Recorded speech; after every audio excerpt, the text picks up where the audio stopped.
قائمہ مساجد نماز پڑھائیں نا تو بہت زیادہ طویل نہ کریں، نہ قرات، نہ سجدے، نہ رکوع، بلکہ خفیف رکھیں، نہ تو بالکل ہی مختصر اور نہ بہت زیادہ طویل۔ اس کی وجہ یہ ہے کہ پیچھے بیمار لوگ موجود ہوتے ہیں، حاجت مند لوگ موجود ہوتے ہیں۔ ایک شخص پیارے آقا علیہ الصلوۃ والسلام کی پاک بارگاہ میں عرض کرنے لگا، یا رسول اللہ صلی اللہ علیہ وسلم، میرے لیے نماز کو پانا بہت مشکل ہے، کیونکہ ہمارے جو امام صاحب ہیں نا وہ قرات کو بہت زیادہ لمبا کر دیتے ہیں۔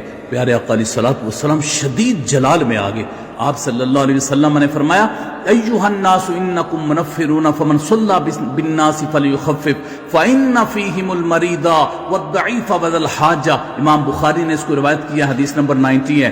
آپ صلی اللہ علیہ وسلم نے فرمایا، تم لوگوں کو نماز سے نفرت دلاتے ہو، دور رکھتے ہو، جو بھی لوگوں کو نماز پڑھائے نا تو وہ نماز کو خفیف رکھے، کیونکہ اس میں مریض ہوتے ہیں، کمزور ہوتے ہیں، حاجت مند لوگ ہوتے ہیں۔